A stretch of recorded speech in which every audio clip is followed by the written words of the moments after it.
Hello दोस्तों, welcome back to L R chemistry YouTube channel. Chemistry की रंगीन दुनिया में आपका स्वागत है। केमिस्ट्री के इस चैनल में मिलेंगे केमिस्ट्री के अमेजिंग से क्वेश्चन आंसर, उनको सॉल्व करने के लिए धमाकेदार ट्रिक्स और साथ साथ कुछ विजुअलाइजेशन के साथ अमेजिंग से इफेक्ट्स। तो दोस्तों इसी के साथ यदि से आपको इन सभी चीजों की रिक्वायरमेंट है तो प्लीज मेरे चैनल को सब्सक्राइब कीजिए और बेल आइकन को ऑन कर लीजिए और साथ साथ लाइक एंड शेयर जरूर करें। तो दोस्तों जैसे कि आप जानते हैं कि मैंने चैप्टर नंबर 11 चालू किया हुआ है और ये जो है आपका पी ब्लॉक एलिमेंट्स का ये पार्ट 7 है। तो दोस्तों जो ये पार्ट 7 है, इसमें मैं आपको एलोट्रोपिक फॉर्म्स ऑफ कार्बन, इसमें जो है क्रिस्टलाइन का जो एकमात्र फुल्लेरिन वो बचा हुआ है वो बताऊंगा। और एक क्रिस्टलाइन या फिर कहना चाहिए हमें एमॉर्फस कार्बन के जो एमॉर्फस कार्बन के एलोट्रोपिक फॉर्म्स है उनके बारे में आप नॉर्मली पढ़ते रहते हैं, इस वजह से जो है और ज़्यादा यहाँ पे केमिस्ट्री में ज़्यादा उसकी व्याख्या भी नहीं है, इस वजह से मैं ज़्यादा इसके बारे में नहीं बताऊंगा। और उसके अलावा जो है कार्बन के कुछ ऑक्साइड जैसे कार्बन मोनोऑक्साइड और कार्बन डाइऑक्साइड, मुख्यतः दो ही ऑक्साइड होते हैं, उनके बारे में जानकारी दूंगा। और साथ साथ बता दिया जाए दोस्तों कि ये जो है इसी के साथ आपका जो चैप्टर है, चैप्टर समाप्त होते ही आपका 12th का सिलेबस, आपका 11th प्लस 12th मतलब 11th के जो ऑर्गेनिक केमिस्ट्री है वो 12th के बेस बनाने के लिए दी जाएगी। मतलब 12th में क्योंकि आपके जरूरी होती है वो चीजें भी, इस वजह से वहां से स्टार्ट करूंगा। तो दोस्तों नेक्स्ट स्लाइड में हम बात करते हैं अपने इन जो फुल्लेरिन है इसके बारे में जानकारी लेते हैं। तो अब हम बात करेंगे फुल्लेरिन के। तो फुल्लेरिन नॉर्मली 3 रूपों में पाया जाता है, एक तो C60, C70 और C84। और इसमें भी मुख्यतः सबसे मुख्य होता है C60।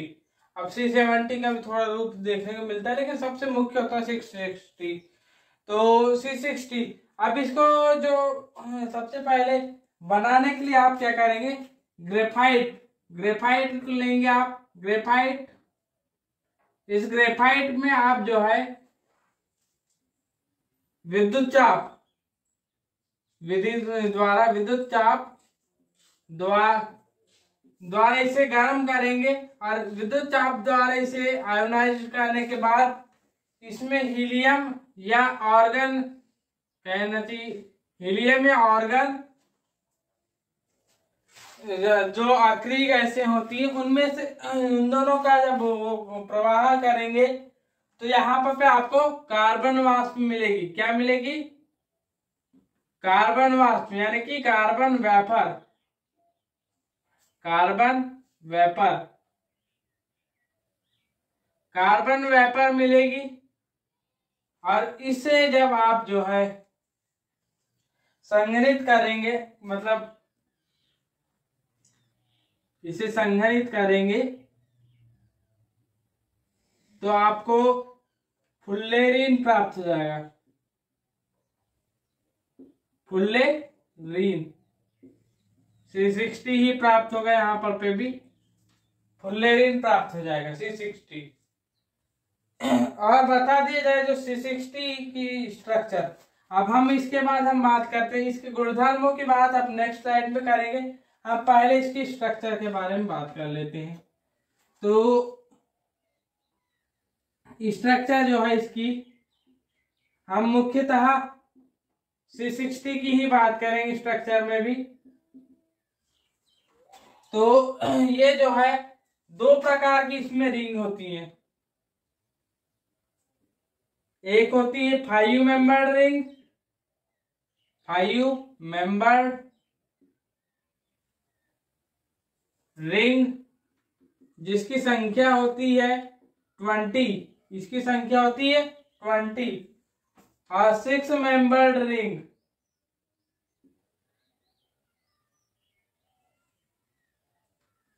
इनकी संख्या होती है 12। ये इस तरीके से होती है।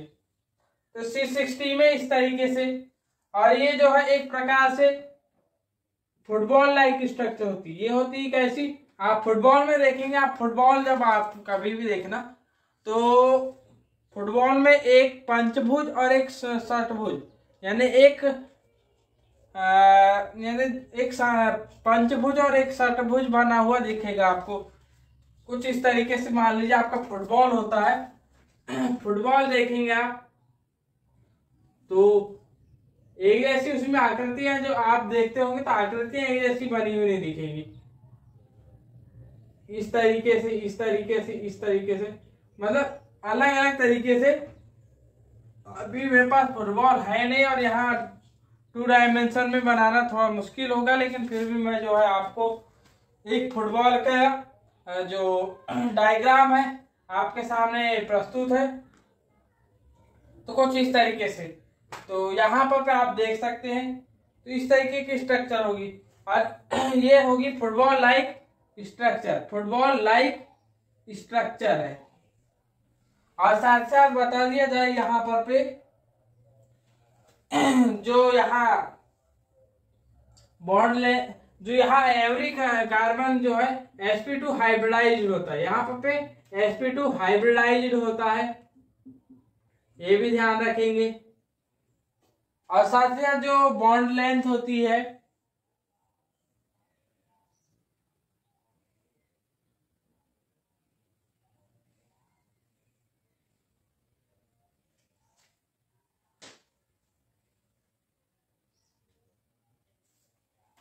बॉन्ड लेंथ 2 प्रकार की होंगी।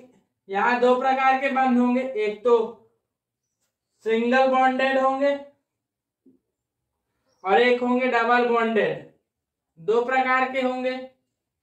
तो सिंगल बॉन्डेड में 1.45 मतलब 1.45 एंगस्ट्रॉम होंगे और जो आपके डबल बॉन्डेड है वहां पर 1.34 एंगस्ट्रॉम होंगे। और जो इसकी ये फुटबॉल लाइक स्ट्रक्चर है, मतलब इसका एक प्रकार से एक डायमीटर होगा, एक व्यास होगा। तो वो डायमीटर जो है, डायमीटर आपका D बराबर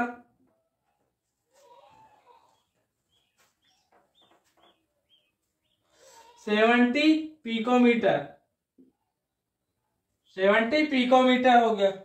ये रही आपकी C60 की बात। अब यहाँ आपको और बता दिया जाए C70 में, C70 की जब बात करेंगे आप तो यहाँ पर भी 2 प्रकार की रिंगे होंगी, एक तो 5 मेंबर्ड और एक होगी 6 मेंबर्ड, MEM। और इनकी संख्याएं क्रमशः ये होगी 12 और ये होगी 25। स्ट्रक्चर में थोड़ी सी ये 12 यहाँ पर 20, इस तरीके से मतलब 6 मेंबर्ड रिंग होती है 20 और 5 मेंबर्ड 12 होती है। और यहाँ पर फिर बस दोनों में 5 मेंबर्ड रिंग तो सेम होंगी, लेकिन 6 मेंबर्ड रिंग के बदल जाने से ही आपके जो है स्ट्रक्चर चेंज हो जाती है। तो ये रही। तो दोस्तों इसी के साथ जो है आपके स्ट्रक्चर का यहाँ पे होती ही बातें खत्म। अब हम बात करते हैं नेक्स्ट स्लाइड में इसके कुछ गुणधर्म है उनके बारे में। इसके गुणधर्मों की बात करेंगे तो गुणधर्म में सबसे पहली बात तो इसकी फिजिकल प्रॉपर्टीज की बात की जाए तो ये जो है आपका फुल्लेरिन एक पाउडर फॉर्म में होता है जिसका कलर जो है लगभग ब्लैक होता है। इसका लगभग कलर ब्लैक होता है, याद रखेंगे ब्लैक कलर होता है। और इसके अलावा जो है ये आप ध्यान रखें कि एक शुद्धतम कार्बन का अपरूप होता है, क्योंकि इसमें जो है अन्य जो जैसे आप देखेंगे आपके हीरा में कुछ बॉन्ड जो है खुले रहते हैं, जिसमें कि आप जैसे उसमें देखे आपने स्ट्रक्चर की बात की तो स्ट्रक्चर में आपने देखे कि कुछ यानी जैसे आपके जो कहना चाहिए लास्ट में बहुलीकरण, हाँ बहुलीकरण की क्रिया में जिस प्रकार कई बंध खुले होते हैं उसी प्रकार इसमें भी जो है खुले हुए होते हैं। तो इसके अलावा इसमें जबकि वो चीजें नहीं हो पाती, पूरे सारे के सारे बॉन्ड जो है आपस में बंधे हुए होते हैं। इस वजह से जो है इसमें कोई अन्य परमाणु मिल ही नहीं सकता। जब अन्य परमाणु मिल ही नहीं सकता तो ये कुल मिलाकर के ये शुद्धतम रूप होता है। और खासकर से ये जो है C60 की बात हो रही, तो C60 तो बहुत ही हद तक लगभग 100% कह सकते हैं आप शुद्धतम है, प्योर 100% प्योर कार्बन होता है। ये 100% प्योर कार्बन होता है C60, ये ध्यान रखेंगे। इसके अलावा ये बात याद रखेंगे जब ये कार्बन है तो इसका मतलब स्पष्ट सी बात है, ऑब्वियस सी बात है कि ऑर्गेनिक कंपाउंड्स में विलेय होगा, सॉल्यूबल होगा। उसके अलावा जब ऑर्गेनिक कंपाउंड में सॉल्यूबल है तो मोस्ट ऑफ द केस जो जितने भी ऑर्गेनिक कंपाउंड होते हैं वो जो है रंगीन यौगिक बनाते हैं, तो ये भी रंगीन यौगिक बनाएगा, कलर्ड कंपाउंड का फॉर्मेशन करेगा।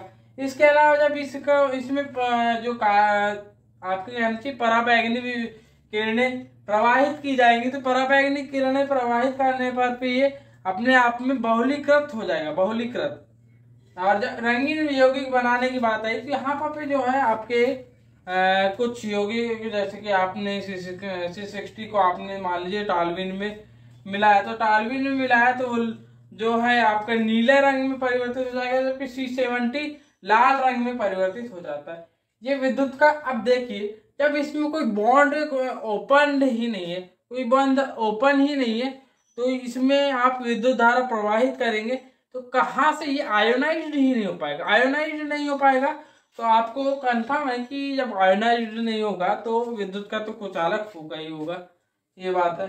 और फिर उसके बाद जब ये एक प्रकार से बॉल लाइक स्ट्रक्चर है, मतलब फुटबॉल लाइक स्ट्रक्चर है, और एक प्रकार से एक पिंजरे के जैसा संरचना बना लेता है, एक पिंजरे की जैसे। तो जब पिंजरे की जैसी संरचना, पिंजरे में क्या करते हैं आप, किसी अन्य जीवों को मान लीजिए आपके पास पिंजरा है तो उसमें आप अन्य जीवों को क्या कहते हैं, पकड़ने की कोशिश करते हैं। उसी प्रकार जो है अन्य, ये जो है बहुत ही छोटा होता है, तो अब छोटा है ऑब्वियस सी बात है, तो ये छोटी चीजों को, मतलब ये छोटी चीज मतलब परमाणु या अणु को पकड़ने की कोशिश करेगा, मतलब यहाँ पर उनको पकड़ने की इसमें क्षमता होगी। तो ये रही इनकी प्रॉपर्टीज। अब नेक्स्ट स्लाइड में हम कार्बन मोनोऑक्साइड की बात करते हैं, यानी कि हम कार्बन के जो ऑक्साइड्स है उसमें कार्बन मोनोऑक्साइड की बात करेंगे।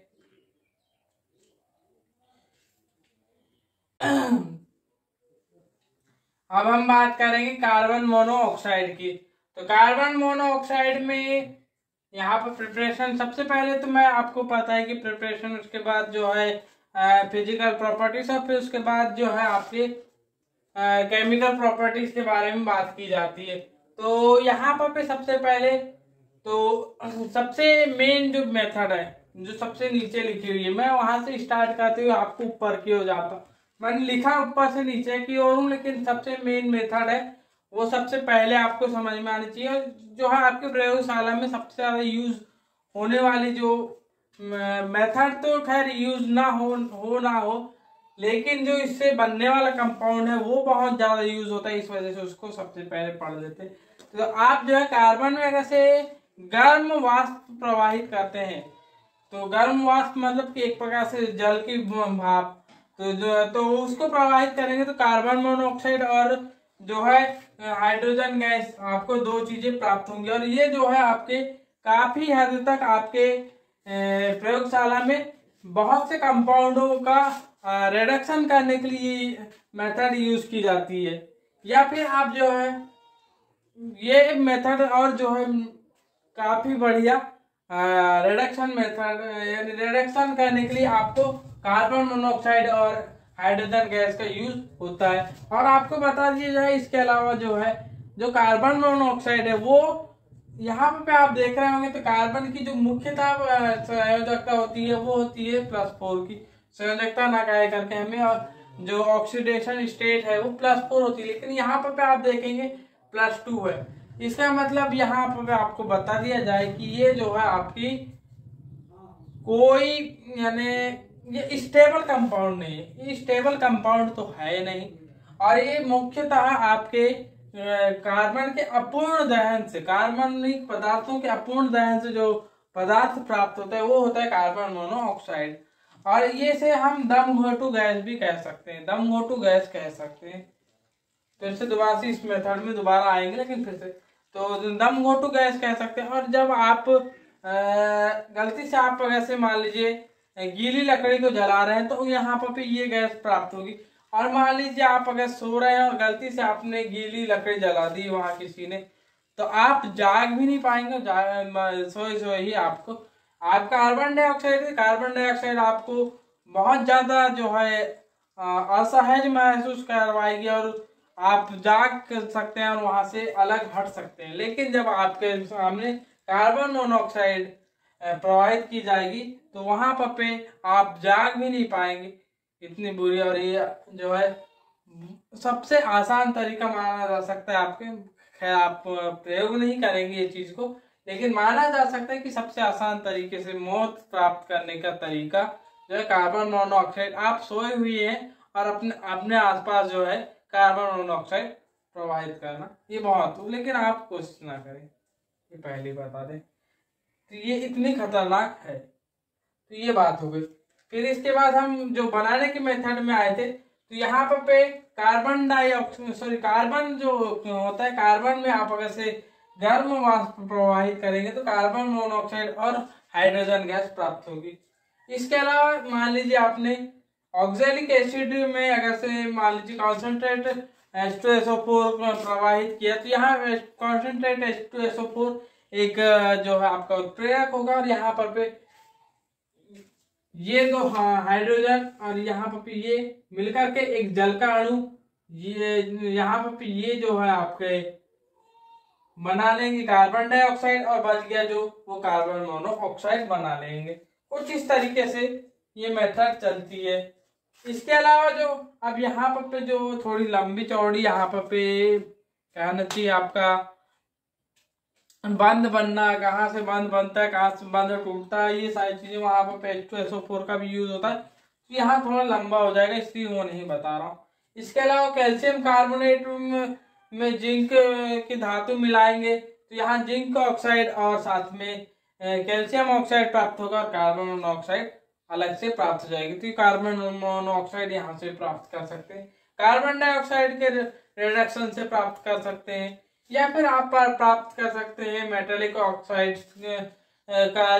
मेटालिक ऑक्साइड में अगर से कार्बनिक पदार्थों को आपने वो कर दिया तो वहां से भी प्राप्त कर सकते हैं कार्बन मोनोऑक्साइड। तो दोस्तों ये रही प्रिपरेशन मेथड। अब नेक्स्ट स्लाइड में हम बात करते हैं इसकी केमिकल प्रॉपर्टीज के बारे में। तो आइए दोस्तों हम इसके कार्बन मोनोऑक्साइड की प्रॉपर्टीज के बारे में बात करते हैं। तो फिजिकल प्रॉपर्टीज में जो है सबसे पहली बात कर लेते हैं हम कि ये जो है आपको तो पता है, बता ही दिया हूँ कि एक जो है शीघ्र मृत्यु के लिए मृत्यु वाली गैस होती है, मतलब बहुत ही जहरीली गैस होती है। दूसरी बात ये जो है ये रंगहीन गंध है। अब जहरीली गैस है तो आपको तो खैर नॉर्मली पता भी नहीं चलेगा कि कब वो आपके सामने आ गई, क्योंकि ये रंगहीन गंधहीन एवं स्वादहीन गैस होती है, रंगहीन गंधहीन स्वादहीन गैस होती है। इसके अलावा जो है इसमें आप देखेंगे तो ये जो है लगभग वायु के बराबर भारी होती है। ये बहुत सी प्रॉपर्टीज होती है, इस वजह से आप जो है इसे नॉर्मली पहचानने में थोड़ी दिक्कत आ सकती है आपको। इसके अलावा जो है लगभग वायु के बराबर ही भारी होती है। वायु में मुख्यतः मुख्यतः आपका ऑक्सीजन होती है, तो उस वजह से लगभग ऑक्सीजन का जो मॉलिक्यूलर वेट होता है वो होता है 32, और जबकि आप जो है बात करेंगे कार्बन मोनोऑक्साइड की तो ये होता है 28। तो लगभग आपको दिख रहा है कि लगभग बराबर होते हैं। इसके अलावा जो है आप इसकी अन्य प्रॉपर्टीज के बारे में, तो ये जो है -200 डिग्री सेल्सियस पर जम जाती है, और जो है इसका 500 में से 1 भाग आपको सुलाने के लिए काफी है, 100 में से 1 भाग जो है आपकी शीघ्र मृत्यु के लिए काफी हो जाता है। ये बात हो गई, ये तो रही आपकी फिजिकल प्रॉपर्टीज के बारे में। अब जब केमिकल प्रॉपर्टीज की बात करेंगे तो जो इसमें जो ये जो है आपका कार्बन डाइऑक्साइड आपका अम्लीय होता है, और जो बाकी के ऑक्साइड होते हैं वो जो है क्षारीय, लेकिन ये जो है उदासीन होता है। कार्बन मोनोऑक्साइड जो है उदासीन होता है। इसके अलावा जो है इसका जब आप जो है ऑक्सीडेशन करेंगे तो जो है ये अपूर्ण दहन के कारण प्राप्त होती है। जब इसका पूर्ण दहन किया जाएगा तो कार्बन डाइऑक्साइड प्राप्त हो जाएगी। जब अब जो है ये अपूर्ण दहन है, मतलब ये अपने आप में इसमें ऑक्सीजन पूर्ण मात्रा में है नहीं, तो ये ऑक्सीजन जो है जोड़ने की कोशिश करेगा अपने आप में, मतलब ये एक अच्छा खासा अपचायक होगा। जब ऑक्सीजन अपने आप में जोड़ने की कोशिश करेगा तो ये अच्छा अपचायक होगा, अपचायक अच्छा होगा। तो ये जो यहाँ पे आपका अच्छा अपचायक देखने को मिलेगा, जिसके एक उदाहरण मैंने लिख करके बता दिया है। जब इसमें आप जो हाइड्रोजन से जब आपकी इससे क्रिया कराएंगे तो कार्बन मोनोऑक्साइड में हाइड्रोजन जोड़ेंगे तो आपको एक मेथेनॉल मिल जाएगा। मेथेनॉल, आप मेथेनॉल ये लिख करके बता दे रहा हूं, मेथेनॉल मिल जाएगा, जिसका सूत्र होता है CH3OH। इसके अलावा जब आप क्लोरीन से क्रिया कराएंगे तो फास्जिन गैस प्राप्त होगी, क्लोरीन से क्रिया कराएंगे। और फास्जिन गैस ये तो खुद जहरीली है, फास्जिन गैस इसको और ज्यादा जहरीली बना देगी, बहुत ज्यादा जहरीली बना देगी।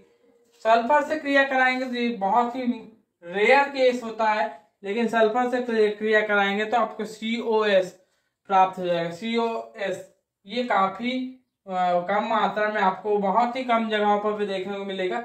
ये बहुत इंपॉर्टेंट रिएक्शन है, ये याद रखेंगे। COS आप नॉर्मली पढ़ते भी नहीं है कहीं, लेकिन यहाँ कार्बन, इसके जो नाम हो जाएगा, केमिकल नाम क्या दिया है यहाँ, कार्बोनिल सल्फाइड। ये है आपका कार्बोनिल सल्फाइड, कार्बोनिल सल्फाइड प्राप्त होगा यहाँ पर पे आपको, कार्बोनिल सल्फाइड।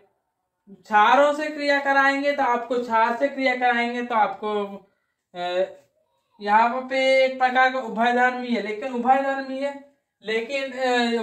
है फिर उदासीन है, लेकिन ये क्षार है। क्षार के साथ ये एक प्रकार से एसिड के भांति रिएक्शन शो करेगा, और एसिड के भांति रिएक्शन शो करेगा तो एक आपको क्या प्राप्त हो जाएगा, सॉल्ट प्राप्त हो जाएगा, सॉल्ट HCONA। और जो है यदि से आप धातुओं से क्रिया कराएंगे तो उपसंयोजी यौगिक प्राप्त होंगे। धातुओं से कार्बोनेट आपकी जो कार्बन मोनोऑक्साइड है यहाँ पर एक कार्बोनिल कंपाउंड की तरह कार्य कर लेगी। और कार्बोनिल कंपाउंड जो है काफी अच्छा, आपको आप जब इनऑर्गेनिक केमिस्ट्री में जब आप उपसंयोजी रसायन पढ़ेंगे तब उपसंयोजी रसायन में आपको कार्बोनिल जो एक क्या कहना चाहिए आपका किलेटिंग यौगिक, तो वो किलेटिंग यौगिक के रूप में कार्य करता है, तो वो काफी अच्छा ये होता है। तो किलेटिंग यौगिक की तरह कार्य कर लेगा और जो है चार तरफ से इस तरीके का बंध बना लेगा। देख लीजिए,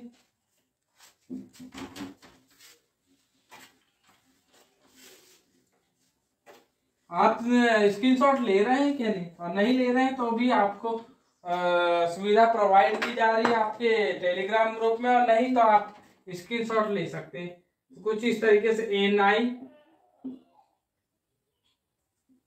जो है ये आपका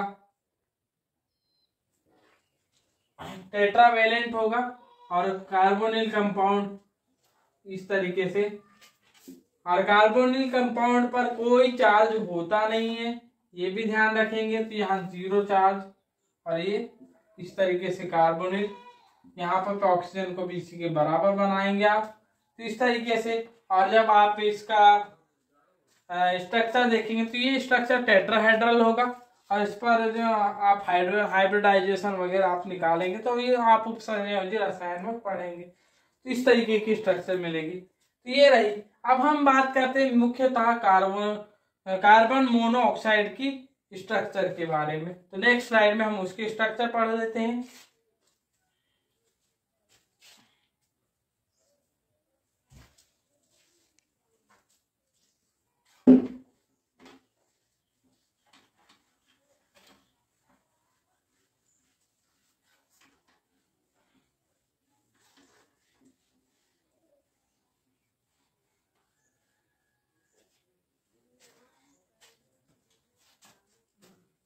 स्ट्रक्चर, अब हम बात करेंगे स्ट्रक्चर की। तो स्ट्रक्चर तो याद रखें, कार्बन डाइऑक्साइड की स्ट्रक्चर आप कभी भी पढ़ेंगे, कार्बन डाइऑक्साइड की तो कुछ इस तरीके की होती, कार्बन डाइऑक्साइड की। लेकिन जब आप कार्बन मोनोऑक्साइड की बात करेंगे तो यहाँ पर यहाँ कार्बन मोनोऑक्साइड में सबसे पहले तो कार्बन और ऑक्सीजन दो ही अपने सहसंयोजी बंध देंगे। लेकिन यहाँ पर पे आप देखेंगे तो इस तरीके से दो यहाँ पर पे आपके इलेक्ट्रॉन क्या कहना चाहिए, आपके संयोजी कोष पर दो इलेक्ट्रॉन युग्म अभी भी पड़े हुए होंगे। तो दो नहीं, यहाँ एक ही होगा, माफ कीजिए एक ही होगा। तो वो एक इलेक्ट्रॉन युग्म कुछ इस तरीके से होगा। तो अब वो इलेक्ट्रॉन युग्म यहाँ पर पे अपने आप को डोनेट करने की कोशिश करेगा और यहाँ कार्बन को इस तरीके से डोनेट कर दिया जाएगा। तो यहाँ पर भी इस तरीके से आपका उपसंयोजी बंध के द्वारा कार्बन मोनोऑक्साइड में एक ऑक्सीजन का इलेक्ट्रॉन युग्म जुड़ा होता है। इस वजह से यहाँ पर चारों संयोजकताएं इस तरीके से पूर्ण हो जाती है। ये देख सकते हैं इस तरीके से, और ये दिखाई देगा लगभग आपको एक ट्रिपल बॉन्ड की तरह दिखाई देगा। लेकिन यहाँ पर जिनमें से एक उपसंयोजी बंध और दो सहसंयोजी बंध होते हैं। तो इस तरीके की इसकी स्ट्रक्चर होती है। इसके अलावा स्ट्रक्चर यहाँ पर पे अब स्ट्रक्चर ये है। तो यहाँ पर पे आप देख सकते हैं, तो यहाँ आपको ये तीन बंध दिखने की वजह से, यहाँ पर पे तीन बंध होने की वजह से sp हाइब्रिडाइजेशन हो जाएगा। और sp हाइब्रिडाइजेशन है और साथ साथ जो इसकी बॉन्ड लेंथ है वो बॉन्ड लेंथ हो जाएगी आपकी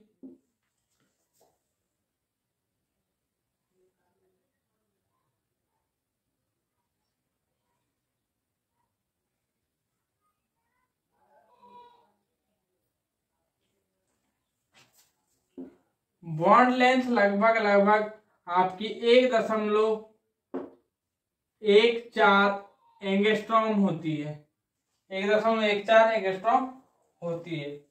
तो दोस्तों इसी के साथ कार्बन मोनोऑक्साइड आपका समाप्त होता है। नेक्स्ट स्लाइड जो नेक्स्ट पार्ट है उसमें देखा आपको बताया जाएगा कार्बन डाइऑक्साइड और साथ ही साथ जो है आपके सिलिकेट्स। तो दोस्तों इसी के साथ जय हिंद, जय श्री राम।